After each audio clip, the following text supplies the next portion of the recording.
Bonjour Monsieur Ivar Ekland, merci d'avoir accepté ce moment d'échange en plein milieu justement de beaucoup d'interviews et beaucoup d'effervescence autour de la couverture de la semaine de la science. Donc, beaucoup de questions à vous poser, mais s'il y a peut-être une première question, je vais peut-être rebondir sur la fin de votre conférence. Parce que vous nous avez présenté votre exposé, votre argumentaire de façon vraiment crystal clear, si on peut dire. Et à la fin, en fait, quand vous avez commencé à poser les solutions, on s'est rendu compte que la plupart des solutions dont vous parlez sont de l'ordre de l'attitude, du comportemental, de l'organisation collective, etc. Et donc vous avez parlé d'humilité dans cette marche vers la solution. Est-ce que vous pouvez nous en dire plus justement sur la manière dont la solution collective peut s'organiser pour contrer ce challenge climatique? Oui, bon, je ne voudrais pas donner l'impression qu'il n'y a que des solutions éthiques ou morales, etc. Non. D'abord, il y a des solutions techniques, pratiques, ça, il y en a. Et il y en a de tous les côtés. Je disais que les économistes veulent une taxe carbone. Je dis que les gens de l'OCP veulent des engrais qui sont customisés. Je dis que, je ne sais pas, les gens qui font des municipalités, ils veulent réorganiser les transports en commun. Donc tout ça, si vous voulez, on a besoin de technique. Donc la technique est importante et ça va rendre des choses extrêmement intéressantes parce que c'est une perspective exaltante, on a des tas de problèmes nouveaux et chacun peut s'y mettre suivant ses compétences et à son niveau. Ce que je dis fondamentalement, c'est qu'il n'y a pas une seule solution, il n'y a pas de silver bullet comme les Anglais. Il faut que tout le monde s'y mette, c'est une organisation complexe.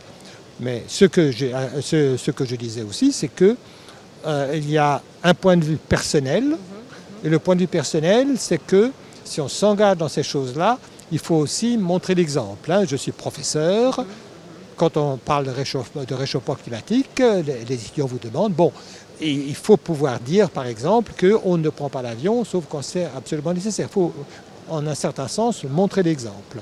Et je dis aussi qu'au niveau collectif, j'ai parlé d'humilité, parce qu'il y a toujours cette tentation de savoir que on sait tout, il y a un remède à tout et on comprend tout. Non, il y a des choses qu'on ne sait pas. Il y a des choses qu'on ne sait pas et à ce moment-là, j'en avais donné des exemples et il faut se prémunir contre ça. Et on a les sociétés, dans la loi maintenant en France, on développe des règlements pour contrer ça. Par exemple, il y a ce qu'on appelle le principe de précaution. Le principe de précaution qui dit essentiellement quand il y a vraiment de l'incertain grave, il faut, sinon s'abstenir, du moins faire très attention avant de s'y engager.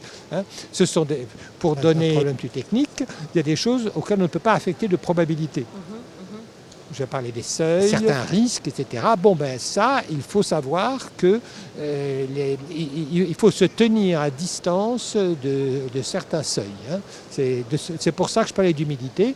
Il faut savoir qu'il y a des tas de choses qui peuvent se passer qu'on ne prévoit pas. Très bien. Merci. Alors justement, toujours dans ce sens, parce que vous avez parlé de unexpected, et donc de faire attention à ces seuils. La question est la suivante.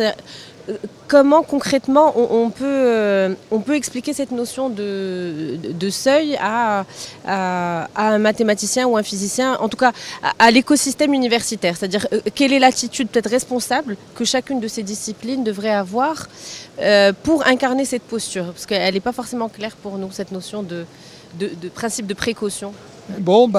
Écoutez, c'est peut-être... il y a plusieurs questions. Qu'est-ce qu'on peut faire, etc. Disons, une première réponse managériale, par exemple, serait la suivante. Il y a un engagement collectif qui est qu'il ne faut pas dépasser les 2 degrés de réchauffement en 2100. C'est un engagement collectif. Il y a un consensus, il y a tout ce que vous voulez, toutes les autorités politiques et morales qui sont derrière. Très bien. Alors, comment on fait ? Alors, l'Agence internationale de l'énergie dit, dans son rapport aujourd'hui, si on veut respecter ça, il ne faut plus mettre en exploitation de nouveaux puits de pétrole ou de nouveaux puits de pétrole. Point. Alors qu'est-ce qu'on dit devant ça ? La tentation, c'est de dire, bon, on va mettre un prix sur le pétrole, on va compenser, on va faire ceci, on va faire cela. On va en quelque sorte négocier avec la board. On va compenser, on va mettre un prix élevé et puis on va s'en tirer en bousant un peu. Non, le seuil, c'est on arrête. C'est tout, on arrête. Non, on arrête. Si vous franchissez, vous dites on rattrapera plus tard, ou on compensera, etc., vous avez franchi le seuil. Vous ne répondez pas à la question. Ce n'est pas un seuil. C'est comme les gamins de 3 ans qui veulent dire oui, mais tu ne mets pas les droits dans les prises de courant. Et s'il y va quand même, etc.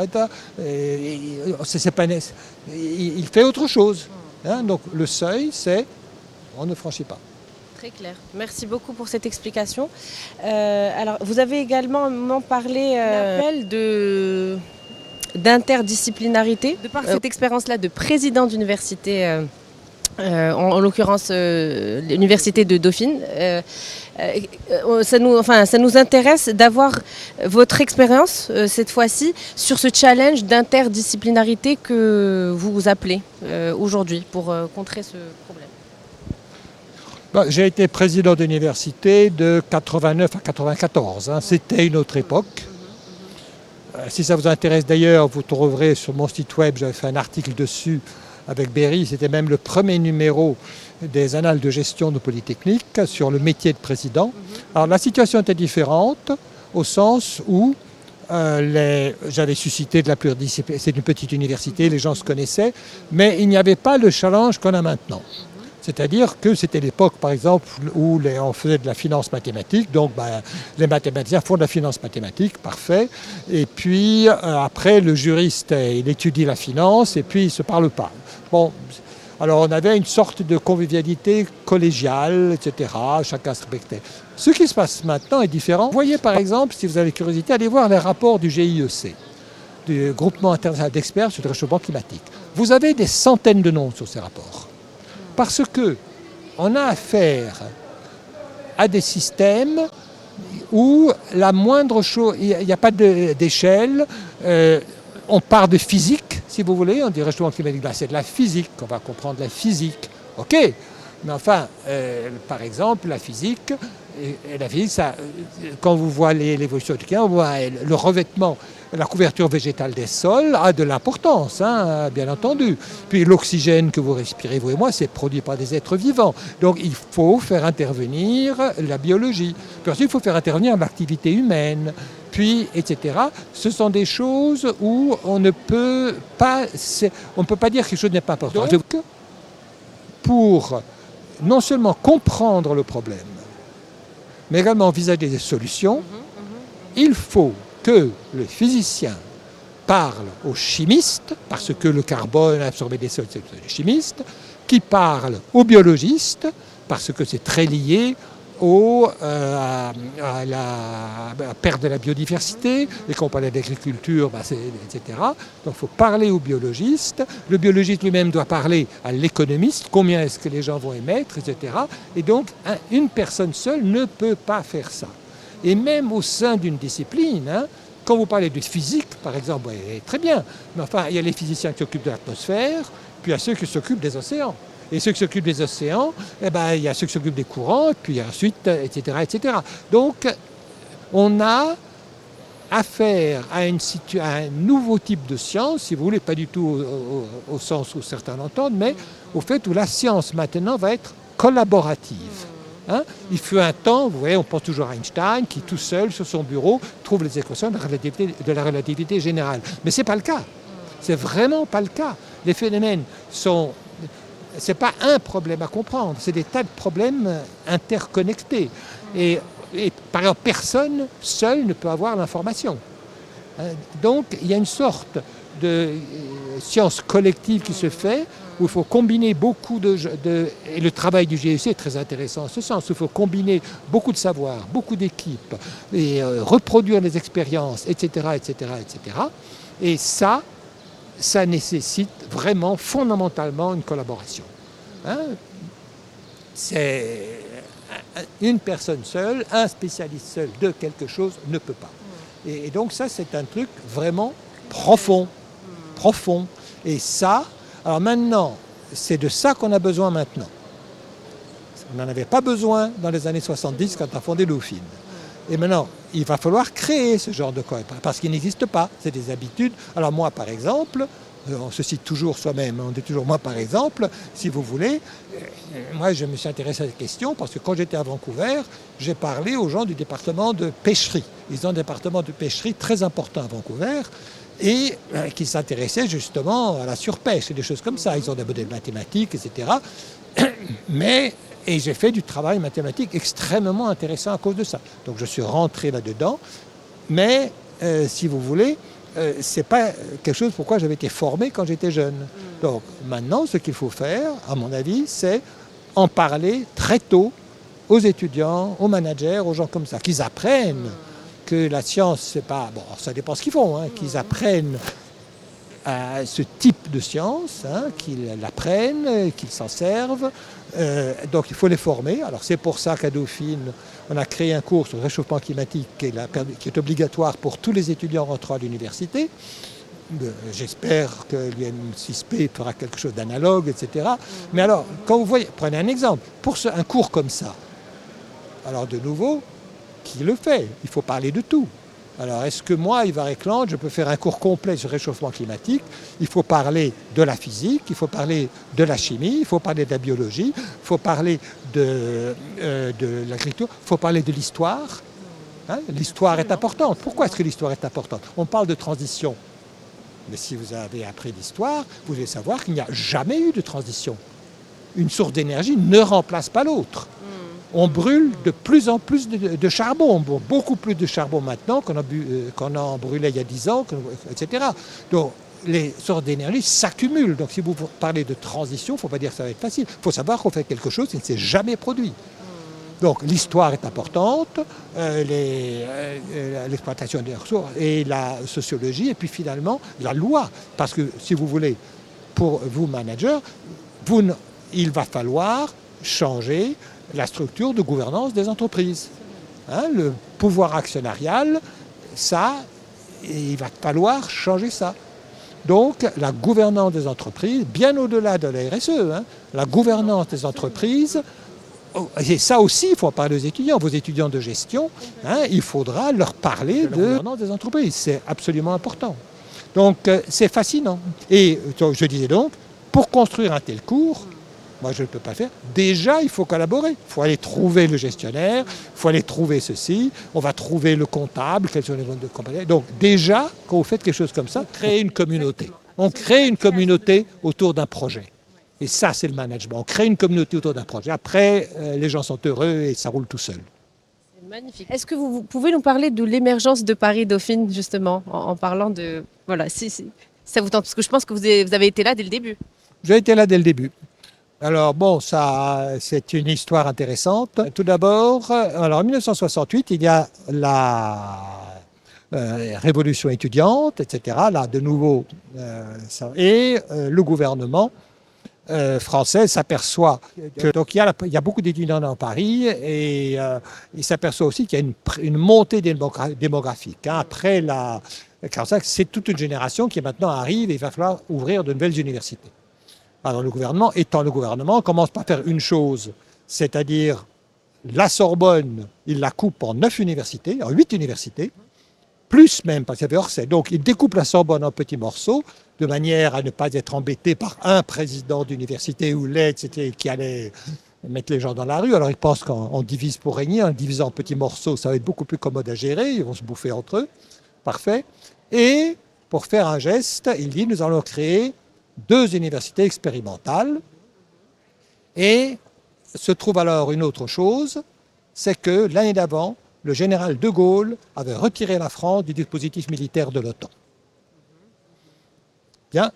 Alors la France ne s'était pas retirée de l'OTAN, mais elle s'est retirée du dispositif militaire, c'est-à-dire qu'elle s'est retirée le général de Gaulle a dit, jamais un général français ne prendra les ordres d'un général américain. Et donc, la France a continué à faire partie de l'OTAN, mais la chaîne de commandement a été rompue. Du coup, l'OTAN a quitté la France et le quartier général militaire, SHAPE, Supreme Headquarters of the Allied Powers in Europe, qui était à Versailles, est parti à Bruxelles. et le quartier général politique est parti à Bruxelles également, et ces bâtiments étaient vides. Et ces bâtiments devaient devenir le ministère de l'Éducation nationale français. Et Edgar Faure, qui est le ministre de l'Éducation, agrippé par les députés qui disaient « vous ne faites rien », il disait « nous allons faire un grand geste, ce bâtiment qui était destiné, nous en ferons une université ». Bon. Donc il y a eu 2 universités expérimentales, il y a eu Paris-Dauphine d'une part, et il y a eu Vincennes d'autre part.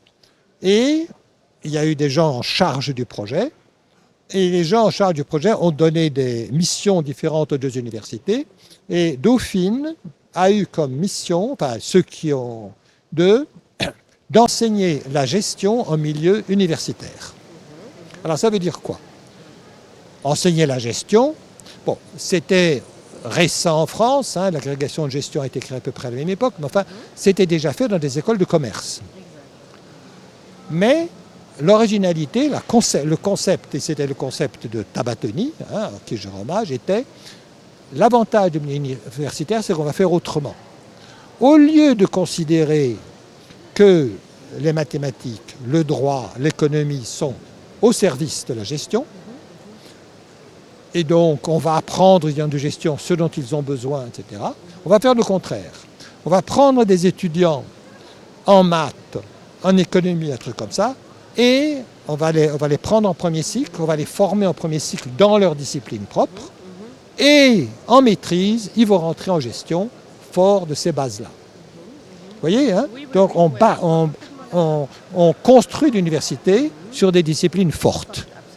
Et donc les disciplines fortes, elles ont été eues, bon, et donc c'est parti comme ça.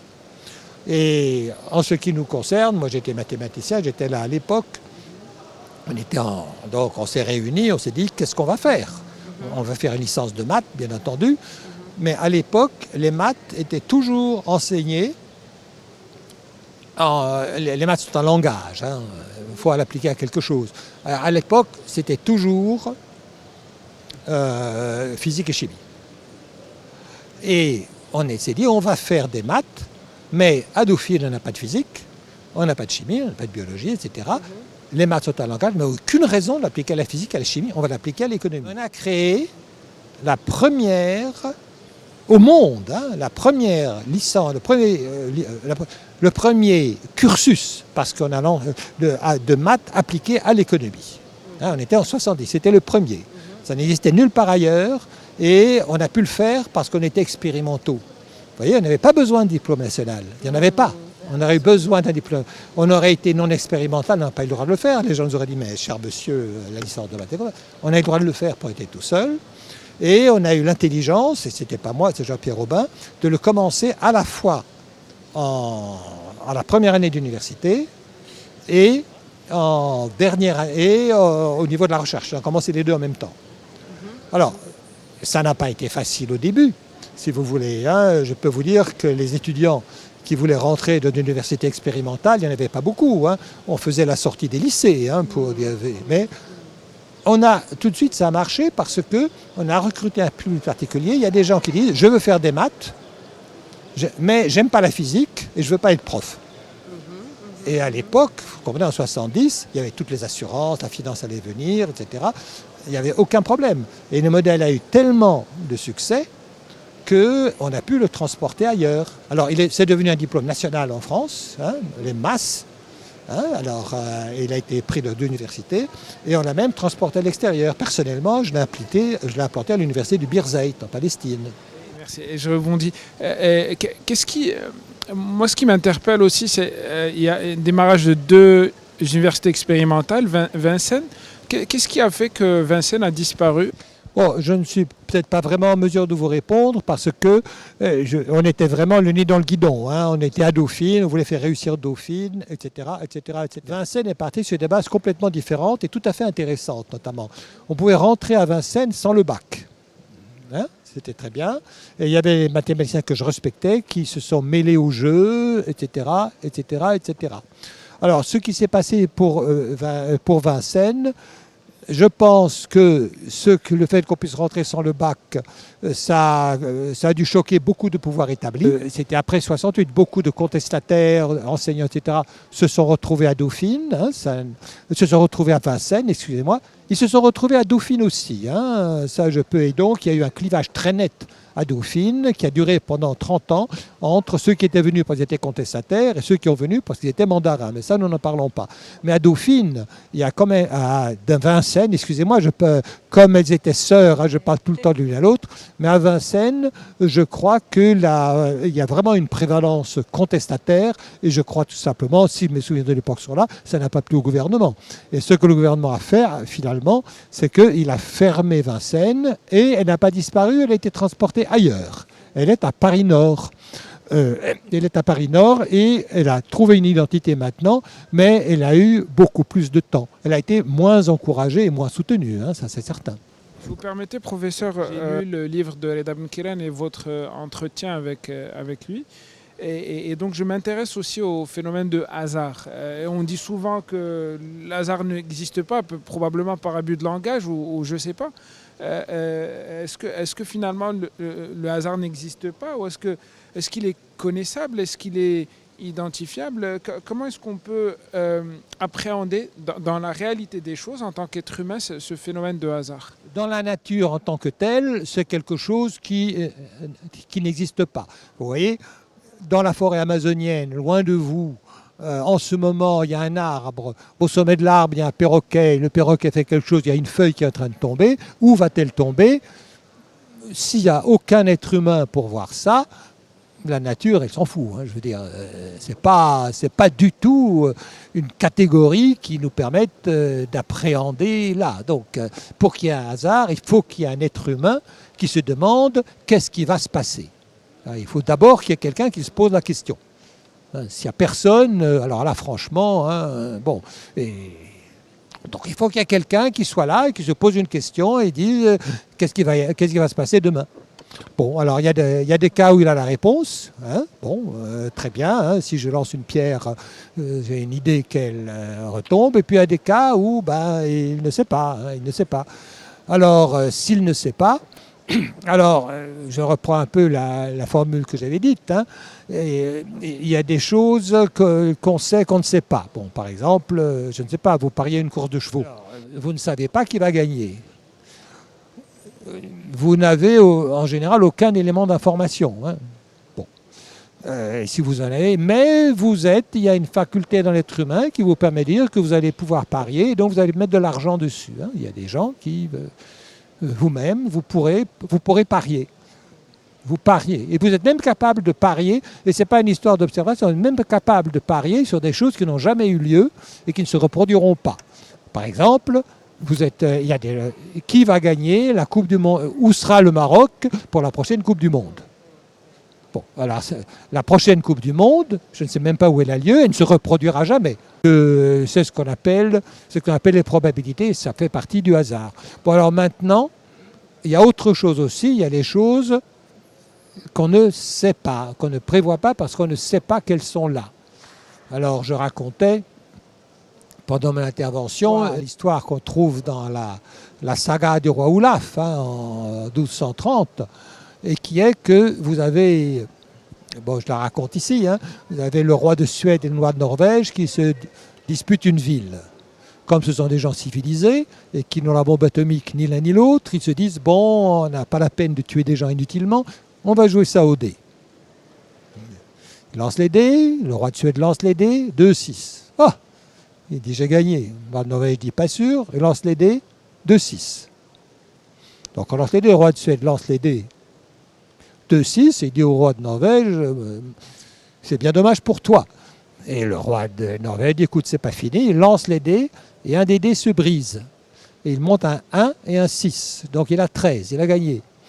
Alors ça, est-ce que c'est du hasard? Bon, si vous voulez, mais ça sort de ce cadre-là, c'est les choses auxquelles on n'avait pas pensé.